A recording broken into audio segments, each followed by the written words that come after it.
Առաջին ելույթի համար ձայնը տալիս եմ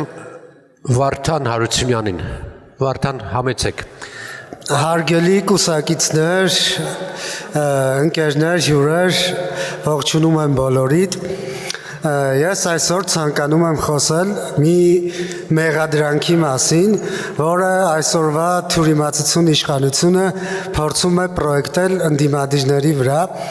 Խոսքը վերաբերում է նրան, որ իրենք խաղաղության կրողն են, ընդդիմադիրները պատերազմի։ Ուրեմն Հայ ազգային կոնգրեսը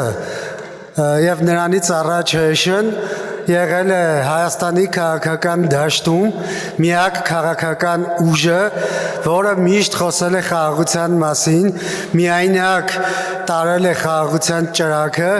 2017 թվի ամբողջ քարոզարշավը Հայ ազգային կոնգրեսի եղել է հանուն խաղաղության։ Մենք անգամ սեփական վարկանիշի հաշվին փորձել ենք թե քաղաքական դաշտին, թե մեր հասարակությանն ու ժողովրդին բացատրենք, թե ինչ իրավիճակում ենք եւ ինչ աղետի առաջ ենք կանգնել։ Այսօրվա իշխանությունը եղել է ճիշտ հակառակը, պատերազմի կրողը, ոչ մի թիզականության ռաֆիրան եւ հենց նրանք են պատերազմի կուսակցությունը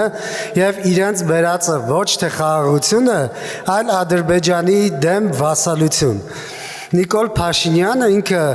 Ալիևի լիազոր ներկայացուցիչն է Հայաստանում։ Եվ այսօր պետք է ամեն գնով թույլ չտալ Նիկոլ Փաշինյանին վերարտադրվել,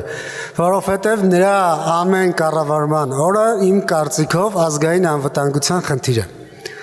Շնորհակալություն եւ վերջում ով չի քվեարկել, ես կոչ կանեի ընտրել մեր երիտասարդներին, թեկուզ շատերը նրանց դեռևս չեք ճանաչում,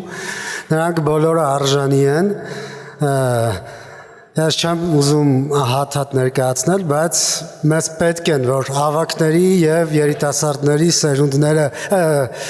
երիտասարդների կարողությունները համադրվեն, այլ ոչ հակադրվեն, ինչպես դա լինում է խաղաղության process-ներում, որ պետք է